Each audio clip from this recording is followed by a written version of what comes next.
Welcome back again दोस्तों। इस video में मैं हाउस ऑफ स्टार्स एपिसोड 8 को एक्सप्लेन कर रही हूँ। इस एपिसोड की शुरुआत गन से होती है। गन अपने घर वापस आया। उसने पीटर को भी मैसेज करके बता दिया। पीटर भी खुश और गन के साथ चैटिंग करके उसके फेस पर स्माइल साफ झलक रहे थे। सियोक से यह बर्दाश्त नहीं हुआ। उसने डायरेक्ट पूछा, गन से बात कर रहे हो पीटर? पीटर ने हाँ बोला, लेकिन बात आगे बढ़ने से पहले मैनेजर वहाँ आई। उसने पीटर की तारीफ की कि जब से वो गन के साथ रहने लगा है उसकी एक्टिंग में काफी सुधार आए हैं। सियोक गुस्से में बाहर आया। ललित भी उसके पीछे। उसने सियोक से पूछा कि पीटर के घर में उसे कल रात कैसा लगा। सियोक ने ठीक बताया और ललित को भी उन्हें ज्वाइन करने के लिए कहा, पर मैनेजर उसे कहाँ जाने देंगी। ललित बोलने लगी, वैसे आप दोनों जब टुगेदर होते हो तो अच्छा लगता है।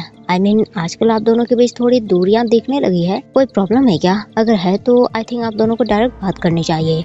सियोक उसकी बात समझ गया। वो पीटर के पास आया। पूछा, तुम गन को लाइक करते हो पीटर? पीटर का जवाब हाँ में था, लेकिन रिलेशनशिप के सेंस में नहीं, बल्कि गन को वो एक रोल मॉडल की तरह पसंद करता है। लेकिन ये बात सियोक क्यों पूछ रहा है, ये पीटर को जानना था। सियोक तो जवाब से अभी भी सेटिस्फाइड नहीं था, पर थोड़ा बहुत उसे अपने सवालों के जवाब मिल गए थे। इधर घर में वाया को ऑडिशन के लिए एक स्क्रिप्ट भेजा गया। उसने वायु को भी इस बारे में बताया। बोला कि एक लव सीन करने हैं जिसमें फीमेल लीड को उसे किस करने हैं, लेकिन प्रॉब्लम ये है कि वो कभी भी रिलेशनशिप में नहीं रहा है, तो फिर वो सीन करेगा कैसे, समझ नहीं आ रहा। वायु ने उसकी हेल्प की। गूगल बाबा से पूछा और कुछ मूवीज भी दिखाए जिसमें मेल और मेल किस कर रहे थे। वाहिया को बस किस से मतलब था, अब लड़के लड़के करे या फिर मेल फीमेल। लेकिन इन सब के बाद भी वाहिया के दिमाग में बात गई नहीं। वायु ने अब उसे प्रैक्टिकल करके दिखाने के बारे में सोचा। वाहिया के गाल पर हाथ रखे और लगभग दोनों किसी करते थे, लेकिन पागल मिंत्रा ने उन्हें डिस्टर्ब कर दिया। वो तो पागलों की तरह गोंग को कॉल किए जा रही थी। आखिर एक कठपुतली उसके हाथों से जो निकल रहा था, तो उसे वापस पाने के लिए कुछ तो किया जाए। लेकिन गोंग ढीठ है कि बस पाविन के साथ ही घूमता रहता है। मिंत्रा को पता चला आज भी गोंग पाविन के साथ ही गया है। उसने डे से उनके बारे में पूछा, पर डे ठहरा बिजी पर्सन। कुछ देर में गोंग और पाविन वापस भी आ गए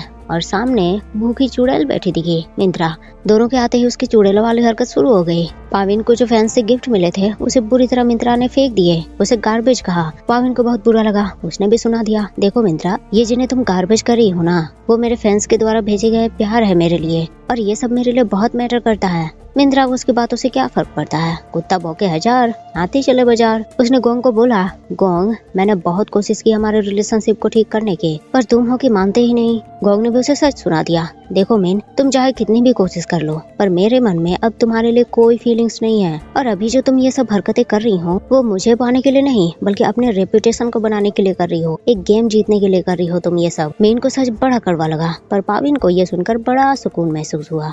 सियोक और पीटर की शूटिंग खत्म हुई। सब बड़े घर में वापस आए। पीटर जल्दी जल्दी में घर के अंदर आया। अपना सामान उसने रूम में रखा, पर देखा हॉल में एक पर्सन खड़ा था। पीटर को लगा वो न्यू एक्टर है जो उनकी कंपनी को ज्वाइन करने आया है। वो तुरंत घर से बाहर आया। मैनेजर ने उससे रीजन पूछा कि वो जल्दी जल्दी में कहाँ जा रहा है। पीटर ने बताया काम है, और अंदर उस पर्सन के बारे में उसने मैनेजर को बताया, पर मैनेजर को तो नहीं मालूम था कि कोई न्यू एक्टर आने वाला है। वो जैसे ही अंदर आई, उनके पैरों से तो जमीन खिसक गई। बड़ी मैडम भी उस पर्सन को देखकर चौंक गई। उस पर्सन ने खुद को बड़ी मैडम का बेटा और मैनेजर का भाई बताया, नाम सन। मैनेजर और बड़ी मैडम तो दोनों उससे घबरा गई। बड़ी मैडम ने उससे वहाँ आने का रीजन पूछा। सन का सिंपल रीजन था, उसे तो अपनी फैमिली के साथ इसी घर में रहना है। बड़ी मैडम ने उसे परमिशन दे दी, लेकिन उसे वार्न किया कि यहाँ के हर एक मेंबर से वो दूरी बनाकर रखेगा। सन को तो बस इतना ही चाहिए था, लेकिन अंदर से उसके इरादे ठीक नजर नहीं आ रहे थे। वायु ने भी बहुत सारे मूवीज देखे, बस किसिंग सीन को जानने के लिए, लेकिन वाहिया के दिमाग में अभी भी बात घुसी नहीं। सामने उन्हें सियोक देखा। सोचा उसे से पूछ लेते हैं। उसने और पीटर ने तो बहुत सारे किसिंग सीन्स किए हैं, तो उसे अच्छे से मालूम होगा। लेकिन सियोक तो डिस्टर्ब था। उसने दोनों से बातें नहीं की। आधी रात में फोन की नोटिफिकेशन से पीटर की नींद खुली। फोन देखा तो शॉक्ड। उसके और गन के कई सारे फोटो साथ में अपलोडेड थे। सब उन्हें सिप कर रहे थे और सियोक को थर्ड व्हील बता रहे थे। उसे पागल बोल रहे थे। पीटर तुरंत सियोक के पास आया। सियोक ने खुद को रूम में लॉक कर लिया था। वाया और वायु से आवाजें दे रहे थे, पर सियोक दरवाजा खोल ही नहीं रहा था। पीटर के लिए उसने डोर खोला। पीटर उसे समझाने लगा, सियोक इस बात के बारे में इतना मत सोचो, लोगों का काम है बकवास बातें करना, वो सच्चाई नहीं जानते, बस फन के लिए ये सब अपलोड कर देते हैं, तुम ज्यादा मत सोचो, मैं हूँ ना तुम्हारे साथ। इस न्यूज की खबर बड़ी मैडम को भी मिली। उनका सीधा शक तो ललित पर गया। ललित बेचारी अपनी सफाई देने लगी कि उसने ऐसा कुछ भी नहीं किया है, और जब से मैडम ने उसे रंगे हाथों पकड़ा है तब से तो पीटर और सियोक का उसने पीछा करना ही छोड़ दिया है। ऊपर से मैनेजर भी तो 24 घंटे उस पर नजर रखती हैं, तो ऐसा काम कब कर पाएगी। बड़ी मैडम सोच में पड़ गई, लेकिन वहाँ सन भी पहुँच गया। दोनों थोड़े अनकंफर्टेबल हो गए। मैनेजर भी आए, वो भी सन को देखकर अनकंफर्टेबल हो गई। उसने बड़ी मैडम को बताया, मीडिया वालों को इन्फॉर्म कर दिया है, वो आते होंगे। लेकिन उनकी बातें सुनकर सन क्लैप करने लगा। बड़ी मैडम को ताने मारे। उसने बोलने लगा, आपके पास सबके प्रॉब्लम को सॉल्व करने का टाइम है, बस खुद की फैमिली का प्रॉब्लम आप सॉल्व नहीं करते। बड़ी मैडम बोलने लगी, इस घर के सारे मेंबर्स मेरी फैमिली ही हैं। बड़ी मैडम ने फिर सीओ के मेडिकल रिपोर्ट तैयार करवाया, मैनेजर को दिया और अगले दिन रिपोर्टर्स को उसने वो रिपोर्ट दिखाया। बताया कि सोशल मीडिया वाली अफवाह बिल्कुल झूठ है, बकवास है, सीओ बिल्कुल नॉर्मल है। रिपोर्टर्स ने सीओ से भी कुछ सवाल पूछे। गन से भी पूछा कि वो और पीटर एक दूसरे का हाथ थामे मॉल में दिखे, इसका क्या मतलब है। गन ने सबको बताया कि वो एज ए ब्रदर उसका हाथ थामे था और बड़े घर के सीनियर होने के नाते सबका ख्याल रखना उसकी जिम्मेदारी है। इंटरव्यू एंड होते ही पीटर ने सीओ की तारीफ की, लेकिन उससे ज्यादा वो गन की तारीफ करने लगा। सीओ को ये बात फिर से बर्दाश्त नहीं हुई। दोनों बड़े घर वापस आए। बड़ी मैडम भी सीओ को लेकर वर्रिड थी। उन्होंने डिनर के बारे में पूछा, पर सीओ को भूख नहीं थी। बड़ी मैडम के जले पर नमक छिड़कने के लिए आ गया उनका बेटा। बोलने लगा, लगता है इस घर में सबके सीक्रेट अफेयर्स काफी जोरों शोरों से चल रहे हैं और आप हैं कि माँ बड़ा अनजान बनने का नाटक कर रही हैं। बड़ी मैडम ने इस मुसीबत की बातों को इग्नोर कर दिया। आधी रात में अचानक से मिंत्रा गोंग के क्लोज आ गई और बहुत ही बुरी तरह से गोंग को सेड्यूस करने लगी ताकि गोंग पाविन को भूलकर उसके पास वापस आ जाए। लेकिन गोंग को कुछ फील ही नहीं हुआ। मीन का पैतरा फेल हो गया। गुस्से में वो रूम से बाहर निकली। बाहर खड़ा था पाविन एक कुटिल मुस्कान के साथ। मिंत्रा तो गुस्से में उसे खा ही जाती, पर पाविन भी जवाब देने में एक्सपर्ट है। उसे बोला, शांति बनाए रखो मीन, नहीं तो लोग तुम्हें ऑब्सेस्ड समझने लगेंगे। बेचारी कुछ बोलने लायक नहीं रही।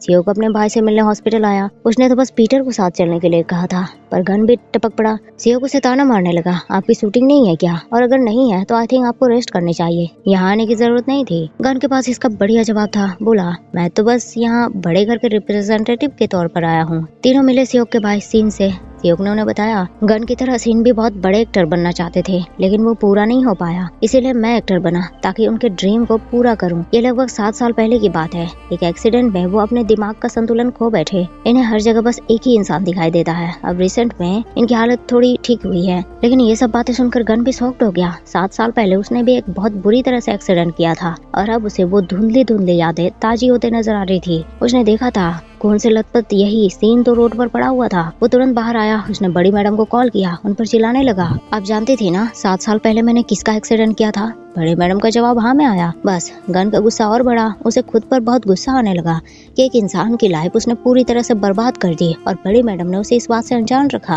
बड़ी मैडम ने भी उसे डांटा। बोला कि गन, तुम्हारे जैसे स्पॉइल्ड पर्सन को अगर मैं नहीं बचाती तो आज जो हो तुम वो क्या बन पाते तुम। लेकिन इन सब बातों का अब कोई फायदा नहीं था। वो तो अब बड़ी मैडम से आमने सामने बात करना चाहता था। पीटर भी आया गन को रोकने के लिए कि आखिर बात क्या है, पर गन ने गुस्से में पीटर से अपना हाथ छुड़ा लिया और चला गया वहाँ से। लेकिन ललित ने इन सारे इंसिडेंट का वीडियो बना लिया ताकि टाइम आने पर इसे बखूबी यूज किया जा सके।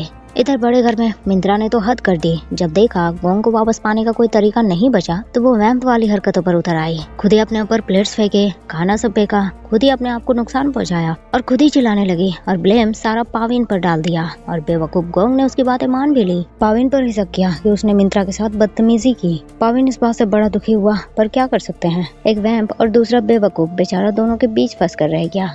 तो इसी के साथ हाउस ऑफ स्टार्स एपिसोड 8 यही एंड होता है। वीडियो आपको पसंद आया हो तो लाइक शेयर जरूर कर दीजिएगा एंड मिलते हैं फिर नेक्स्ट वीडियो में। तब तक के लिए thank you so much guys for watching the video.